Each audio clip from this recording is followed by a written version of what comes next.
Greetings, everyone. Eric Brown, MOBO-Media. MOBO-Media coming at you again. Hey, I thought I'd talk about education today. Talk about education, what education means to me. Talk about my own educational journey and give tips and advice to those who are seeking education or those who are in the midst of education now, who may even want to give up, So education is something that I've always been a huge proponent of. I believe that to be educated is to truly live because, and I'm not talking about formal education. I'm not talking about the college degrees, the high school diplomas, certifications, all that. I'm talking about education from perspective of life, life education. So it's always been important to me, life education, but don't get me wrong. In this world, you need the formal education to kind of make your way through careers and things like that. So I'll touch on some of that. But first and foremost, I want to talk about the life education. There's nothing like the life education. Nothing like it. I've said in other videos, I consider myself an old soul. I grew up around the older people in the family, and I hung around them when they were having conversations, when things were going on. But I was always, for some reason, I don't know if it was me or them, but we were appropriate enough to where I would not be around them when there were inappropriate conversations going on, which was rare in my family because I have a very appropriate family, particularly with my granny and her siblings and those folks back then. But there's nothing like life education. I got a lot of it from my own grandfather. Coming up, man, my grandfather, I hung with him quite a bit. He was a Navy veteran, World War II, served in the Pacific region of World War II. He got out right after World War II, started trying to make his way and raise a family and things like that. But as he got older, and retired and things like that, he really just did little things around the house, and I would help him out. And every morning he would actually go look for scrap metal and things like that. Called the junk man back in the day, Fred Sanford. Y'all know what I'm talking about. But yeah, that was my granddaddy, man. And I'd be with him. We'd get up at 4 or 5 in the morning. We go and look for junk piles of scrap metal or wire. And if it was wire, what I learned is that if you strip that wire, particularly like this real black covered wire, below it you have some real good copper, and copper was a pretty big expensive thing back then. Copper was one of the more expensive metals back then, in fact, that you can get at the scrapyard, or you can bring to the scrapyard. But we would also look for aluminum cans, or aluminum, like if you go in the kitchen, some of the so-called stainless steel products are actually aluminum in kitchens. And so he would find like restaurants that had closed down and talk to the owner, who was gonna just trash the stuff anyway, and see if he could take it and take it to the scrapyard and get money for it. And we have truckloads of it, man. I remember we go up on a weighting scale, and we go up on the scale and weigh it, and whatever the weight was, they write it down, then they unload it, then they weigh it again, and they do the subtraction, and that's how they paid you, by the amount of scrap metal you had on the back of the truck.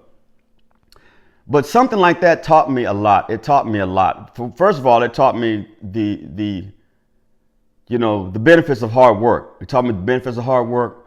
Back then, I was at a young age, man. Like I said, we were getting up at 4 or 5 in the morning. So it taught me to be diligent. It taught me to stay consistent. It taught me to have purpose and have focus. And so I would get up 4 or 5 in the morning, man. And we shake everything off because we had to be wide awake, because at that time of the morning, it's still kind of dimly lit. And so if you saw a junk pile or something, you had to get up in there and see what was of value. It taught me a lot, man. It taught me a lot about hard work. I think that was probably the first hard work I've ever done. And so from then, I've never stopped working, man. But through the work also came the education, because oftentimes I ride with my grandfather and with his friends. And so I heard them talking about things, everything from, news of the day to some of the community happenings. So I began to be educated and learn how to be a good listener. And one thing, like I said, I want to knock on wood and keep saying that and keep preaching that back then, for some reason, the adults back then, they were not appropriate, man. The language, they were not appropriate around young folks. Nowadays, they don't give a damn. These young folks don't give a damn. When I say young folks, I'm being 56 years old. So, hell, not just young folks, hell, people my age, man. It's just a different time, man. People don't care about what their the kids are exposed to, what goes into their ears. But back then, they were very appropriate and make sure the right things went into my ear, such as good education. And they would often give me advice on certain things, whether it be money. They would always tell me, hey, always hide something in this pocket, Like they see I keep money in one pocket, they'll say, every now and then, just put something in that pocket over there. Just don't tell nobody about it, So they taught me the value of earning $1 and holding on to $1, working with those gentlemen and my granddad, his friends, things like that. Other educational aspects of my life that were not formal education, just things I learned from my granny, things I learned from my mother, things I learned from my aunties, my uncles, my cousins. I can learn things from people below me. It doesn't have to be someone above me that I have to learn something from. Anybody that feels that they have to learn something from someone in positions over them is a fool. You can learn something from a homeless man if you sit there and listen. And I've seen plenty of very intelligent homeless guys sit there and give me a lesson on life. And I'm just like, wow, so you could be taught by anybody. So don't be fooled by that. But education, life education, there's nothing like it, because oftentimes with life educations, the scenarios that you're going to go through are some of the same scenarios you're probably going to run across in life. You go through formal education, man, they're in there teaching you stuff about trigonometry and all this other stuff, man. You're not gonna really use that stuff in life, man. I tell anybody all day long, I tell a young person that the purpose is not to really teach you about trigonometry and other stuff. The purpose is to stretch your mind, basically. It's like, let's say if your mind was a muscle, and like going into the gym, it's stretching it. I mean, they're trying to get your mind buff. They're stretching your mind to its maximum limits based on the material they're putting in front of you. Now, understand this. With education, particularly the U.S. educational system, I do take issue with the U.S. educational system, because it's not centered around a diverse culture of people. It's really not. It's never been. And I don't have to bite my tongue on that. Again, I always tell anybody in these videos, that's my truth. When I was growing up, the only black history I was taught was about 1 or 2 pages.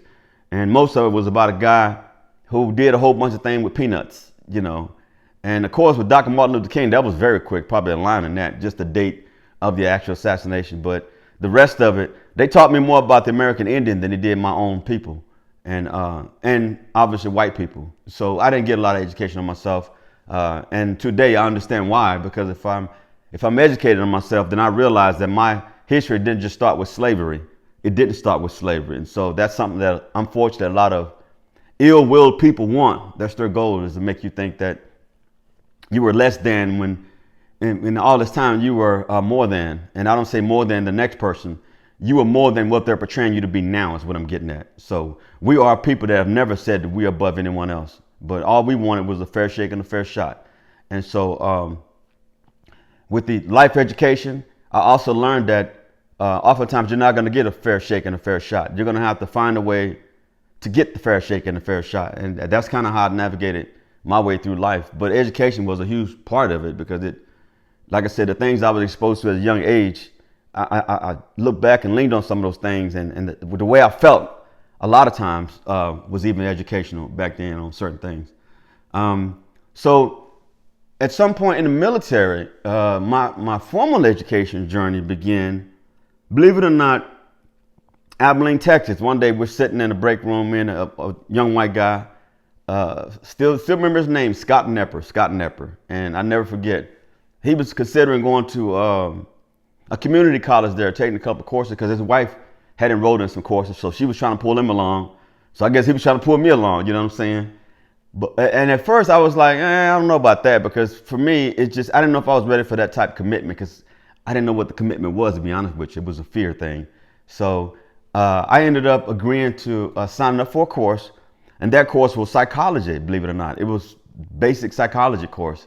And so me and Scott took the day class for that course. His wife took the night class for that course.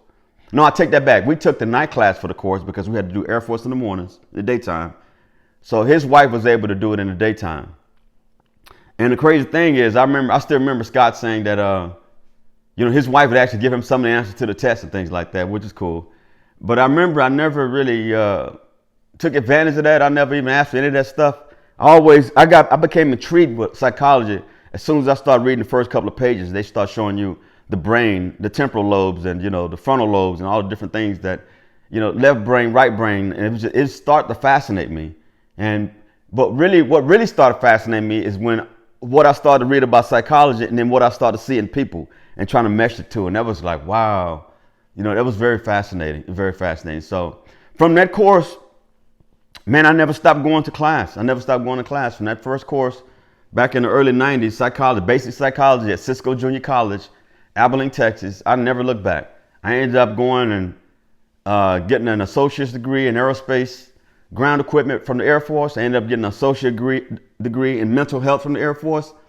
I ended up getting into the field of psychology and studying people. So I got a Air Force associates in mental health. I think I mentioned that already, but also got a bachelor's in mental health from the University of Maryland. I also have a number of certifications from the Air Force mental health because I actually opted to work in the field of mental health while I was in the Air Force. And so picked up a lot of certifications there. Education didn't stop there. Ended up pursuing my MBA and got an MBA, I believe in 2003 or 4, I believe back then. I still remember the date. So got an MBA in international business and marketing. Education didn't stop there. Ended up going to get a certificate. And I think the certificate I think was in some aspect of marketing. I want to say international marketing itself. The MBA was more the business component of international marketing, and the certificate is more just kind of a bolstered marketing aspect from an international perspective. And so the education didn't stop there. So I ended up also getting a number of other certifications, different things such as traumatic brain injury and things like alcohol, substance abuse. Obviously, I had all the certifications in maintenance because maintenance that was my primary job in the military, the first 15 years of it. Second years was mental health. And so a lot of my coursework was in that aspect. But even after the military, my educational journey didn't stop there. Even after the military, I still sought ways to be educated and ended up getting a number of certifications. Some certifications based on editing and things like that. I was a trainer. So they sent me to some courses to learn about, these programs called InDesign. It's called InDesign. It was pretty in-depth, man, for me because that was not my thing. But it went all into graphics and changing graphics and images and editing and words and all types of stuff, which is pretty cool. And my educational journey didn't stop there. So shortly after assuming the role of a state director over a major state veterans program, I was nominated for and selected to attend what's called the Governor's Executive Development Program. Each state may have this program, but the state of Texas has a program. It is a program that is the governor's program. And the nominations are by the governor and his staff. And so there is a vetting process. And so it's not just, the other state agencies nominating you for the course, because there are only a number of slots for this course per year. And I want to say, if I'm wrong, beat me up, probably like 45 slots. You're talking about of all the state agencies, only 40 or 45 slots per year. It's a very exclusive club, trust me. It's a very exclusive group of people. They teach you everything about the executive level of governance. They actually tap into some of the federal components of it too. But they teach you everything about, I remember someone in there talking to us about when you go into the Texas Capitol, you got to be mindful of what you say in there. You don't be running your mouth in there. You go into Texas Capitol, you go in and do your business and you get up out of there. You don't do this all side chatter and this side conversation. You trusting in people, and because it's cutthroat. The Texas Capitol is cutthroat. You got a lot of politicians, a lot of lobbyists, a lot of legislators, a lot of critics, a lot of protesters. So you got to be very careful about things you say. And so they taught me about that very well. The Governor's Executive Development Program, I think I went to number 14, the 14th year that they've had it. And so each year the alumni actually still get together and meet up at a local bar here in Austin or something like that, or an eatery, and just try to chop it up, because it is it's an interesting course. They teach you a lot about the executive level of governance. And my educational journey didn't stop there. So now I'm looking at, because my whole goal when I started was to get a PhD in psychology, to be Dr. Brown, psychology.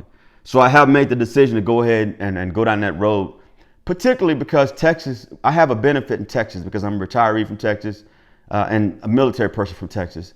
I have a benefit called the Hazelwood Act, and it's pretty much a free 4-year ride from Texas, any Texas educational institution for any Texas veterans who you have to have signed up for the military in Texas. And of course, I'm a Texas native, Fort Worth, Texas, born and raised, funky town, you know what I'm saying? So I think I'm gonna take advantage of that benefit. I got a lot of time on my hands right now to take care of me, really, because I hadn't taken care of me in a long time. I was taking care of other people, and so it's time to focus on me. So my educational journey now is gonna be educating myself on being the best person I can be at this point in my life, 56 years old. Hey, with that is my educational journey. Couple things I want to talk about. I cut off too soon there. So tips on education for anybody that's thinking about education or in the midst of education or hell, in the midst of thinking about giving up on education, you know. Education is important. It's important. One thing I will tell you about education, particularly formal education, and please hear me when I say this. You don't just get what they throw at you. You get what you need. I'm going to say that again. You don't just get what they throw at you. You get what you need. And to do that, you're going to have to do some critical thinking, and you're going to have to really start setting some priorities for yourself and see what kind of life and career path you want to go on. You know, all that education is not for everybody. Some things you will be able to pick up on and use. Some of that stuff you'll never see again in your life. That's why I say don't take everything that's thrown at you. Take what you need. The other thing I would tell a person that's interested in starting an educational journey, don't be afraid to just start with one class, because some people are just afraid and nervous, particularly if they haven't gone to class after so many years, to get back into their mindset. Just start with one class. And one thing I was always told early on was, I'll never forget, a school counselor told me that. She said, never forget this, always be in at least one class. She should always be taking at least one class, which is a pretty light load, really. I mean, if you ain't got a whole lot else going on, it's really a light load. Even if you got a job, you know, you can make it work, particularly nowadays, because a lot of classes are online, you know, things like that. Most of my education was not online. It was formal education, classroom, straight up debating, you know what I'm saying? People getting up, screaming, walking out, that type of stuff. So I was educated from School of Hard Knocks. That's not for everybody. I'm not saying online education is a bad thing, but man, there's nothing like having the professor there and him being able to, or she being able to feel you, or they being able to feel you, and you being able to feel them when you're doing debates, or you know, you're trying to make a point, or even seek clarification. So always take at least one class. Always take at least one class. One of the big things about school, this is a big one, because if you're going to start going down that educational road, prepare yourself, because you're going to have to cross the whole public speaking path. You're going to have to go through the public speaking thing. That's just part of just the basic education. At some point, you're going to have to get in front of folks and talk. So if you have a problem with doing that, I would highly suggest you start getting in front of a mirror now, you know, and start practicing doing that. Start, you know, Googling, you know, tips on public speaking. Start looking at other folks and how they do public speaking, because it's one of the basics you're going to have to go through, public speaking. If public speaking is not for everybody, it's not for everybody. It wasn't for me, but it was like I fought that demon, and I conquered that demon. And now I love public speaking. I've done so many public speaking gigs, it's ridiculous. And I mean major speaking gigs. And so it's something I'm proud of. But anywho, like I said, with education, you know, prepare to have to go through the public speaking aspect of it. Other thing with education, the cost of education. I will be honest with you, right now, I'm kind of really frustrated and really not happy with our federal government right now, because of what they're doing with this whole student loan program, the back and forth with it. You know, I don't want to sit here and say which side of the aisle I fall on with that. I do believe that an educated population is an educated population is a healthy population. That's all I got to say. So if the U.S. government wants to invest in a healthy population, invest in education in their people. You know, right now with the student loan things, I think people with student loans are about to have them taken away and or the law. I think the new administration wants to make people pay them back. I don't know. I can't. I don't want to get in all that because I didn't use those student loans. I used military student loans, which are a little different, pretty straightforward, and a lot of it came out of pocket for me. But with the student loans, there are a lot of opportunities out there to fund your education through grants. There are people out there who believe in educating our youth. You're going to have to just do the work. And one of the first places I would start, to be honest with you, is go to your local library. Go to your local library. And if they can't give you an answer on a list of grantors, of people who have monies out there for folks like you, they can certainly point you in the right direction. Your local library. I've always been a staunch supporter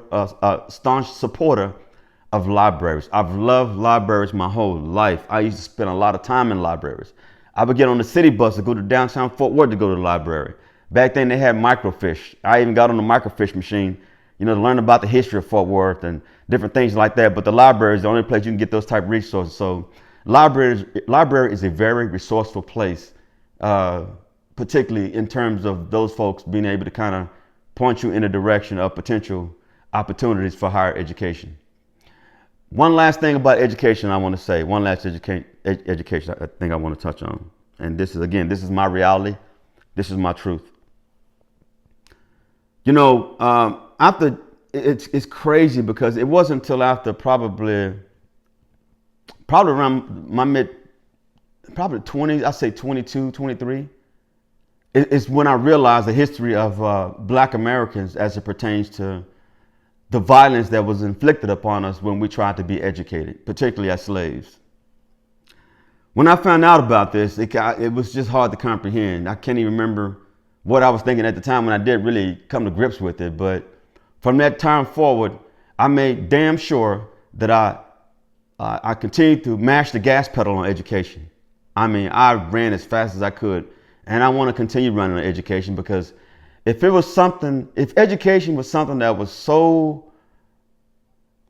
much so that it would cause someone to inflict harm upon you, I think that's something that I want. Because they're trying that hard to keep that from me. I think that's something that I want. And I've always wanted it. And I'm not trying to sit here and talk racism and racial discord and division. That is my truth. You need to read the history books. Education was something that it was frowned upon for us. And so, I would read stories and see stories about people sneaking scraps of paper with words on them, and families teaching their sons and daughters the letters of the alphabet, sneaking it and sneaking inside a piece of wood inside the house wall, because if master saw it, he would take them and whip them. All for wanting to learn the alphabet. Again, this is not about racial division. This is about truth. For my community in particular, I would say that, take advantage of the educational opportunities put before us or before you. Because at one time, we'd be killed for trying to learn how to read and write. So now, there's no more killing. All there is opportunities to be educated. But you've got to go and do that. They're not going to just hand it to you. You got to go and get it. It's out there. Hell, you ain't got to go to school. I'm not even saying do the formal education. Research, read. Stop listening to what other people are telling you. You got a brain. Read. Learn words. Go sit in the library if you need to learn how to research or learn different words. Or hell, if you just take one word and just keep repeating it over and over again for weeks and weeks again until you know what that word is and what it means. If it takes that, then do it. You take that word and repeat it over and over again. That one word until you get it. Until it becomes a part of your being. Be educated. Be educated. With that, this is Eric Brown with MOBO-Media. Please subscribe to my channel. Again, my goal is always is to uplift and try to have a positive connotation to the things I say. Oftentimes when I go areas such as where I just went with slavery, some people will deem that as being, you racially divisive and this, and that, and the other. Well, for that person, I say to hell with you, because you are trying to hide me from my history, and I'll be damned if that continues. With that, this is Eric Brown, MOBO-Media. I'm out. Please subscribe, like, and share. Thank y'all. Bye-bye.